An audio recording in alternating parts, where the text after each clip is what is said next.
Bem com vocês? Estamos aí, mais uma semana com os planos de estudos tutorados de Minas Gerais, os PETs. Esse é o PET volume 3, essa semana 4 do terceiro ano do PET de 2021. Não se esqueça que todo domingo tem vídeo novo aqui no canal e que eu já fiz uma playlist com os vídeos aí do PET 3. Beleza? Então, se inscreva no canal, dê like nesse vídeo, curte, comente, compartilhe com os colegas de vocês. Agora pegue seu caderno e vamos juntos fazer as atividades dessa semana. Essa semana vou explicar para vocês aí o conceito de fascismo, nazismo, falar um pouco sobre o Holocausto e dar um resumão sobre a Segunda Guerra Mundial. Vamos lá, pessoal? Então, começando então falando do como estava o mundo, né, após a Primeira Guerra Mundial. Após o término da Primeira Guerra Mundial, as nações italiana e alemã vivenciaram uma recuperação econômica lenta e que sacrificava os mais pobres.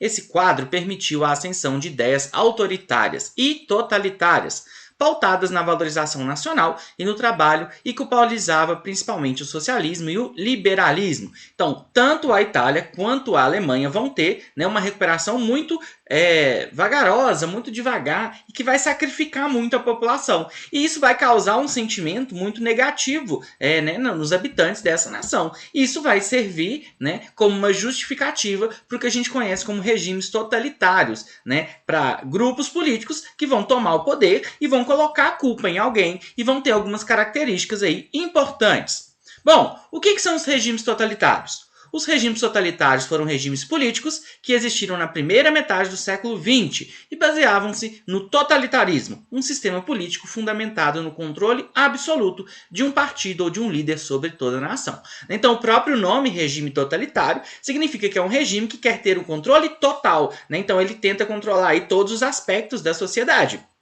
E ele é um controle também político, né? Então a gente tem um único partido ou às vezes um único líder, né, que controla tudo isso aí. A gente tem como exemplo de regime totalitário, né, o fascismo. O fascismo foi um sistema político nacionalista e antissocialista surgido na Itália no fim da Primeira Guerra Mundial. Liderado por Benito Mussolini, conquistou vários países da Europa, como a Alemanha e a Espanha, no período entre guerras. Então, o fascismo ele é um tipo de regime totalitário, né? Ele vai nascer lá na Itália, né? E a gente vai ter um dos grandes representantes do fascismo aí, né? O Benito Mussolini, que governava a Itália, ok? Bom, um outro regime totalitário aí, né, é o nazismo. Corrente política surgida na Alemanha no final da década de 1910 e início da década de 1920. O nazismo foi uma das principais expressões do fascismo europeu durante o período entre guerras, tendo como principal liderança Adolf Hitler, normalmente caracterizado como uma forma de fascismo que incorpora o racismo científico e o antissemitismo. O nazismo se desenvolveu a partir das influências de ideias pan-germânicas. Então, né, a gente tem aí o fascismo e a gente tem o nazismo. O nazismo é um tipo de fascismo. Por quê? O que ele tem de diferente? Além de todas as características do fascismo, né, então além de ter, né, uma forte repressão policial, além de ter uma censura, além de ter a concentração, né, do poder na mão de um grupo, né, a gente vai ter, né, esse racismo científico, né, então a ideia de superioridade de um grupo sobre o outro. E isso é um dos maiores crimes que aconteceu aí na humanidade, que vai ser justamente o que a gente chama de Holocausto. Né? O Holocausto ele foi o genocídio de judeus cometidos pelos nazistas. Né? Então, como eu falei para vocês, os regimes totalitários, normalmente eles buscam um inimigo comum, né? Um inimigo, alguém que você tenha que recarrega a culpa, né, do que está acontecendo. Então eles vão falar assim, olha, nosso país está desse jeito por culpa desse país ou por culpa desse grupo. E os judeus vão ser vistos como, né, grandes culpados aí na Alemanha. Então eles vão ser perseguidos, eles vão ser aprisionados, eles vão ser mortos, né? Então os judeus, primeiro, eles foram mandados para os guetos, né? Então eles começaram a ser retirados da sociedade, começaram a ser mandados para fora das cidades, eles tinham que morar em bairros específicos, e depois eles vão começar a ser mandados para os campos de concentração, que hoje já se chama também de campos de extermínio, porque eles estavam sendo mandados para lá para que fossem assassinados, para que fossem mortos, né? Eles então foram mandados para esses campos. A gente tem aí algumas discussões se as pessoas sabiam ou não o que estava acontecendo, mas a grande questão é que a partir de 1942 você tem, né, o regime nazista colocando em prática o que eles chamam de solução final, que é a morte sucessiva dessas pessoas que estavam no campo de concentração. Uma outra coisa importante da gente lembrar é o seguinte: a gente sabe que os judeus foram em maior número, né, para os campos de extermínio, foram executados pelos nazistas. Mas a gente sabe também que outros grupos também foram perseguidos pelos nazistas. Então a gente tem grupos de ciganos, a gente tem deficientes físicos, a gente tem homossexuais, né? Foram grupos que foram perseguidos pelos nazistas e foram mortos, né, nesses campos de extermínio. Bom, a gente sabe aí que o nazismo vai resultar na morte de 6 milhões de pessoas aproximadamente. Então, né, que fosse uma só, né, já seria terrível. Mas se você pensar no número de 6 milhões de pessoas, né, é mais terrível ainda. Aqui a entrada de Auschwitz, né, um dos campos de concentração mais conhecidos aí. A gente tem no cinema vários filmes que mostram, né, o horror que tem, né, O Menino do Pijama Listrado, A Vida é Bela, são exemplos desses filmes e mostram como que o governo ele vai tirar as pessoas, colocar nesses campos de concentração e vai matar milhões de pessoas aí. E aqui a gente tem outros, né, casos aí, outros campos de extermínio e o número de mortos aproximados. E aí dentro do nazismo, né, a gente tem aí coisas terríveis, né, como as experiências que eram feitas com as pessoas, né, o tratamento que era dado para as pessoas. Então é um crime que não pode ser esquecido, beleza? Bom, o nazismo, né, o fascismo, eles vão, né, gerar a Segunda Guerra Mundial. Então esses regimes totalitários vão gerar a Segunda Guerra Mundial. A gente tem que lembrar o seguinte, que depois da Primeira Guerra Mundial, quem que é o considerado grande culpado da Primeira Guerra Mundial? A Alemanha. E a Alemanha, sendo governada por um governo fascista, né, ela vai colocar em prática algumas políticas, né, que vão acabar gerando aí a Segunda Guerra Mundial.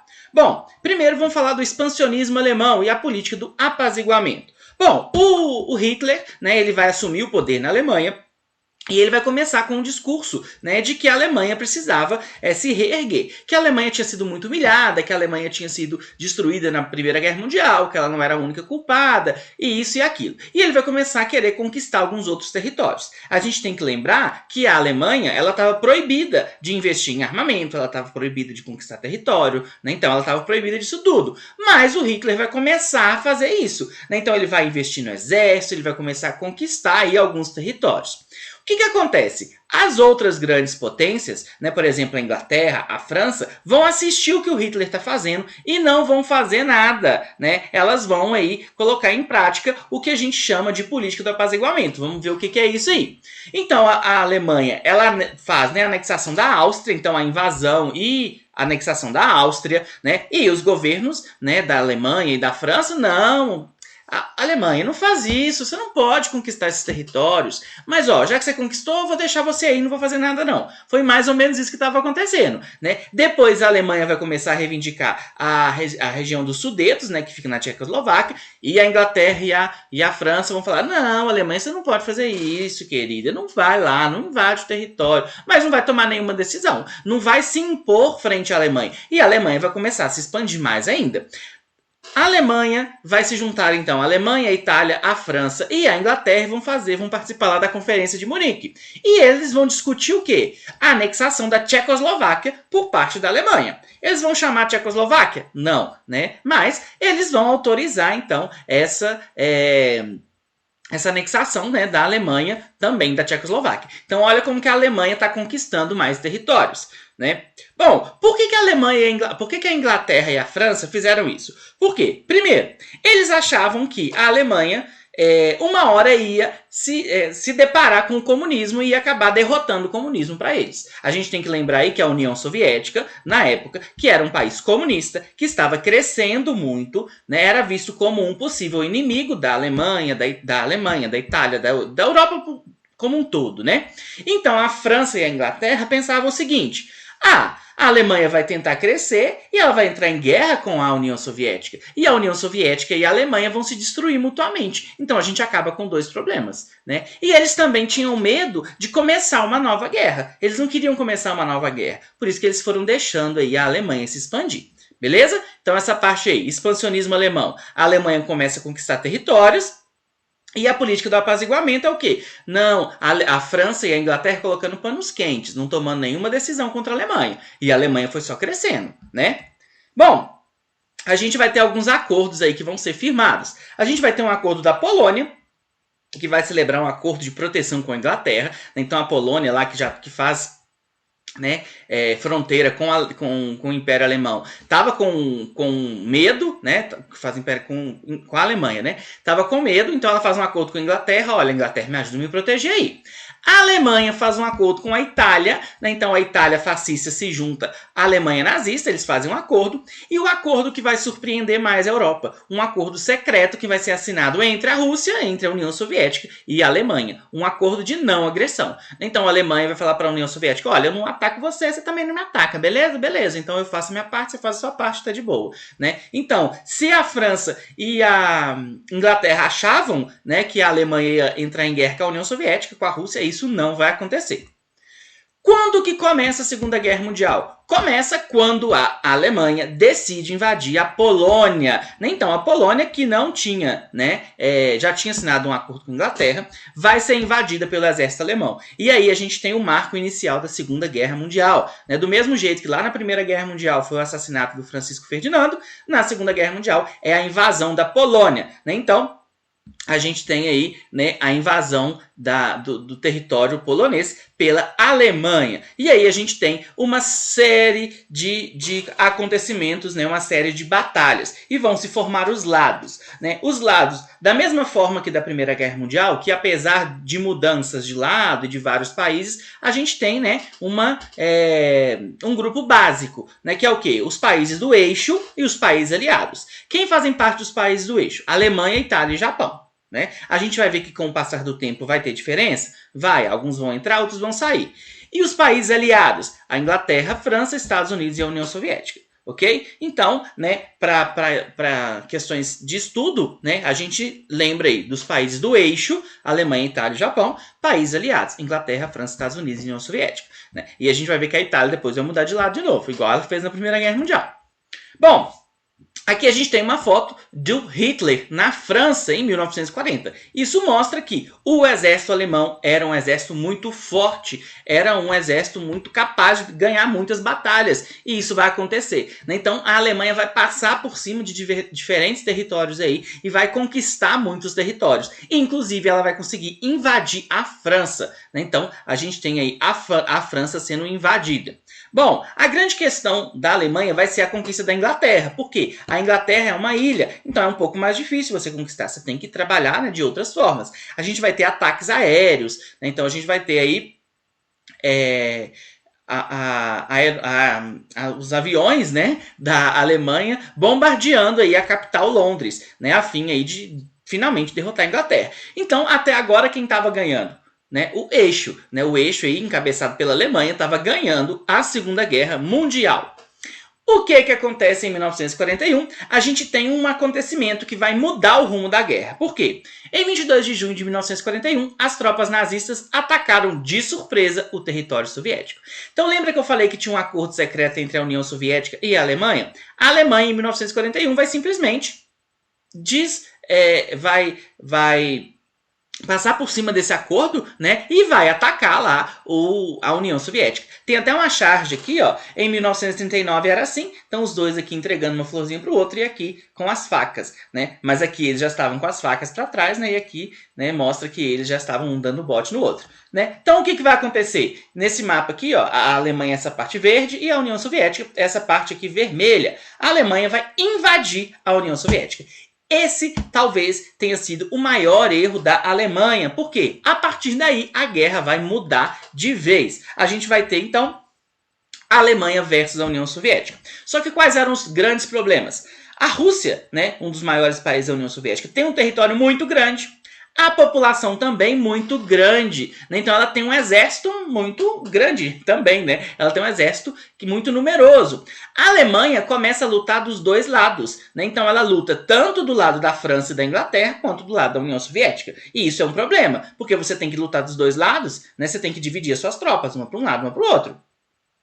O exército não recebia suprimentos e frio na Rússia, né? A Rússia também é um território muito grande e que sofre com o frio. Então era muito difícil. Voltando aqui nesse mapa, olha só. A capital, Moscou, né? A capital da Rússia aqui. Então, até você chegar aqui, né, você tinha muito chão pela frente, né? Muitas vezes os suprimentos não conseguiam chegar até os soldados. Então, a gente vai ter aí batalhas muito importantes aí da Segunda Guerra Mundial. Talvez a batalha mais importante, a Batalha de Stalingrado, né, que fica na Rússia, e só nessa batalha morreram 2 milhões de pessoas. E essa batalha vai marcar, né, a virada, a hora que o exército alemão mostra que ele não é tão invencível assim. Né? A gente tem o fim da hegemonia alemã, então a Alemanha agora já não está ganhando mais, a Alemanha, né, não está ganhando mais todas as guerras. A gente tem a invasão da Itália, né, a Itália vai ser invadida, a gente vai passar, né, a Itália vai passar por alguns problemas internos e vai trocar o governo da Itália e a Itália vai mudar de lado. Ela vai deixar o eixo e vai passar para os aliados.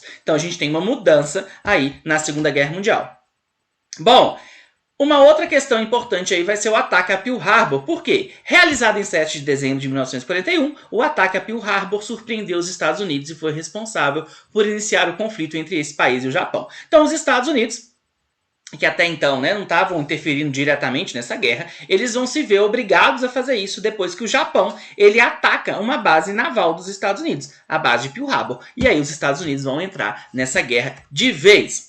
A batalha mais famosa e mais importante aí é o dia D. Vocês já devem ter visto aí, né? O dia D contra a dengue, o dia D contra isso. Surgiu por quê? A grande operação do dia D, a maior operação militar aeronaval da história. Participaram aí 155 mil homens, 14.200 barcos, 600 navios, milhares de aviões. Vai ser uma operação militar que ela vai ser tratada em segredo, o que é surpreendente, porque as informações entre os vários países que participaram, né, que os países aliados participaram, elas eram cifradas, né, então eram secretas que passavam, né, de um lugar para o outro, e eles vão conseguir manter essa operação em segredo. E aí essas tropas, né, esse número extraordinário de tropas, de pessoas, vão desembarcar na Normandia e vão agora colocar, brigar de vez e conquistar de vez a Alemanha. Então, a gente tem aí a Alemanha sendo derrotada. A derrota alemã começou com o dia D, quando os aliados invadiram a Normandia com milhares de tropas, e também com contra-ofensiva do Exército Vermelho da União Soviética em Stalingrado. Então a gente tem a Alemanha perdendo de um lado, né, por causa do dia D, e ela perdendo do outro por causa dos exércitos soviéticos. Os soviéticos foram os primeiros a invadir Berlim. Uma semana depois da invasão de Berlim, o exército nazista se rendeu. E aí a gente tem a derrota efetiva da Alemanha, ok? Bom, o fim da Segunda Guerra Mundial aí. A Itália foi o primeiro país do eixo a render-se em 1943, percebendo que a vitória dos aliados era uma realidade, o Führer, né, o Hitler, se suicidou. Logo em seguida, os alemães renderam-se aos aliados em 8 de maio de 1945. Esse dia foi comemorado como o Dia da Vitória. A Segunda Guerra da Europa já tinha terminado, mas no Pacífico, os japoneses não assinaram a rendição e continuaram o combate, principalmente contra as tropas norte-americanas. Então a gente tem aí, né, o Hitler se matando, né? Então, tem algumas teorias de que ele fugiu, isso não é real, né, pessoal? Ele se matou. Você tem algumas questões de talvez ele tenha sido executado, mas aqueles, né, que estavam do lado dele jamais aceitariam que ele tivesse morrido pelas mãos de outras pessoas. Então essas são umas questões, mas ele realmente morreu ali, né? E a gente tem também a grande questão que, para alguns, né, o que acontecia nos campos de concentração, o que acontecia no Holocausto, começa a ser descoberto efetivamente a partir daí, a partir da derrota da Alemanha. Porque muitos acreditavam que aquilo tudo era boato, que aquilo tudo não era verdade, não existiam verdadeiramente aqueles campos, né? E aí, quando a Alemanha é derrotada, a gente tem aí esses campos de concentração sendo exibidos e sendo mostrados aí para o mundo todo. Bom, a guerra tinha acabado na Europa, mas ela não tinha acabado aí contra os japoneses. A recusa do Japão em render-se e a vingança ao ataque de Pearl Harbor fizeram com que os Estados Unidos lançassem 2 bombas atômicas nas cidades japonesas de Hiroshima, em 6 de agosto de 1945, e Nagasaki, 2 dias depois. A destruição foi enorme e o imperador Hirohito não teve alternativa senão a rendição. Então a gente tem aí os ataques da bomba atômica em Nagasaki e Hiroshima, né? Então essas imagens aí mostrando, né, o que eles chamam de cogumelo da explosão da bomba atômica. Aí é uma questão importante. Existia efetivamente a necessidade desse ataque ou não? E aí algumas questões que são levantadas. Primeiro, o Japão tinha ou não tinha se rendido? Os Estados Unidos, eles atacam o Japão talvez com alguns interesses, né? Claro, o interesse de humilhar o Japão, né, de efetivamente falar, olha, nós realmente ganhamos, o interesse de se vingar do ataque a Pearl Harbor, mas também o interesse de mandar um recado para o resto do mundo, mandar um recado falando assim, olha, nós estamos aqui e nós somos fortes e nós temos armas. Então, se algum país aí se meter com a gente, olha o tipo de arma que a gente tem aqui entre a gente, né? Então, os Estados Unidos vão se impor como a maior potência aí, né, da Segunda Guerra Mundial. Maior não, né? Porque na primeira a gente tinha os Estados Unidos como grande potência. Na segunda a gente tem duas grandes potências. A gente tem a União Soviética e a gente tem os Estados Unidos. Então a gente vai começar a ter um embate entre essas duas nações. Mas isso é assunto para o próximo vídeo, beleza? Bom, agora vamos aí então às atividades, ok? Vamos lá então, pessoal. Na número 1. Vinícius de Moraes, inspirados em acontecimentos ocorridos em meados do século XX, escreveu o seguinte poema. Pensem nas crianças, mudas, telepáticas. Pensem nas meninas, cegas, inexatas. Pensem nas mulheres, rotas alteradas. Pensem nas feridas, como rosas cálidas. Mas só não se esqueçam da rosa de Hiroshima, a rosa hereditária, a rosa radioativa, estúpida e inválida, a rosa com cirrose, a anti-rosa atômica, sem cor, sem perfume, sem rosa, sem nada. Então, identifique o fato histórico que inspirou o poema e explique a relação deste fato com a Segunda Guerra Mundial. Então, o poema de Vinícius de Moraes foi criado a partir da tragédia da bomba atômica ocorrida no final da Segunda Guerra Mundial no Japão. E é importante a gente lembrar que a bomba atômica ela tem uma destruição muito grande, principalmente por quê? Porque ela vai ter a destruição do impacto em si, as altas temperaturas que são alcançadas na hora que ela explode. A gente tem relatos aí de pessoas que simplesmente desapareceram. Por quê? A temperatura foi tão grande que queimou, né, todo, não sobrou nada da pessoa. A gente vai ter também a radiação que vai ser, né, despejada aí pela bomba e que vai causar problemas aí por vários anos aí. Mas isso também é assunto para outro vídeo, beleza? Na número 2, uma questão do Enem de 2015, a participação da África na Segunda Guerra Mundial deve ser apreciada sobre a ótica da escolha entre vários demônios. O seu engajamento não foi um processo de colaboração com o imperialismo, mas uma luta contra uma forma de hegemonia ainda mais perigosa. Para o autor, a forma de hegemonia e uma de suas características que explicam o engajamento dos africanos no processo analisados foram o quê? Fascismo, adoção do determinismo biológico. E aí, pessoal, a gente tem, né, as duas questões desse PET, elas são um pouco problemáticas. Por quê? O nazismo, a grande diferença do nazismo para o fascismo vai ser justamente essa visão de que existe uma raça superior, de que existe um grupo superior, né? Os nazistas acreditavam que eles eram superiores, que os alemães eram superiores, que existia uma raça ariana e que as outras raças deveriam ser eliminadas, né? No fascismo, a gente não tem isso, ok? Então essa questão é um pouco problemática. A próxima questão também é problemática, pessoal. Olha só, vamos lá, número 3 aí, ó. O expediente que ambos os governos totalitários, Hitler e Stalin, utilizaram para transformar suas respectivas ideologias em armas, com as quais cada um dos seus governos podia obrigar-se a entrar em harmonia com o movimento do terror, era enganadoramente simples e imperceptível. Levavam-nas mortalmente a sério e orgulhavam-se um do seu supremo dom de raciocínio frio, como o gelo de Hitler, e o outro da impiedade da sua dialética, e passaram a levar as implicações ideológicas aos extremos da coerência lógica, que para o observador pareciam despropositalmente primitivos e absurdos. A classe agonizante consistia em pessoas condenadas à morte. As raças indignas de viver eram pessoas que iriam ser exterminadas. Quem concordasse com a existência de classes agonizantes e não chegasse à consequência de matar os seus membros, ou com o fato de que o direito de viver tinha algo a ver com a raça e não deduzisse que era necessário matar as raças incapazes. Evidentemente, era o estúpido ou covarde. Essa lógica persuasiva como guia da ação impregna toda a estrutura dos movimentos e governos totalitários. Deve-se exclusivamente a Hitler e a Stalin, que, embora não acrescentasse um único pensamento novo às ideias e aos slogans de programa dos seus movimentos, só por isso merecem ser considerados ideólogos da maior importância. Então, pessoal, a gente traz aí, né, o Stalin que vai ser o governante da União Soviética, que também coloca em prática um regime totalitário. E aí a gente tem algumas questões que são importantes da gente discutir, que é o seguinte: o Stalin, ele não vai colocar em prática a mesma política do que o nazismo da Alemanha. Então a gente tem aí o texto faz referência ao totalitarismo evidenciado, e aí a resposta que ficaria um pouco mais certa seria a letra E. Os mecanismos ideológicos utilizados pelos líderes fascistas para manipular a população. Embora, né, talvez ficasse melhor trocar totalitários em vez de fascistas, totalitários. Né? Então, a gente tem aí na internet várias discussões dessa questão. Alguns acreditam aí na letra D, outros na letra E. Né? Eu marcaria aí a letra E. Mas essa questão não deveria estar no PET, porque ela é realmente uma questão que levanta muitas discussões. Beleza? Bom, pessoal, as referências que eu utilizei, e é isso. Hoje eu falei demais, né? Espero que vocês tenham gostado do resumo aí da Segunda Guerra Mundial. Eu fico prometendo um vídeo da Segunda Guerra Mundial, mas ele vai sair, né? Espero conseguir fazer em breve aí um vídeo só da Primeira, só da Segunda Guerra Mundial, explicando com calma todos os acontecimentos aí. E é isso. Não se esqueça de se inscrever no canal, dar like nesse vídeo, curtir, comentar e compartilhar com os colegas de vocês. Comenta aqui embaixo o seu nome e a sua cidade para que eu possa mandar um salve no próximo vídeo. Beleza? É isso, pessoal. Abraço, até mais!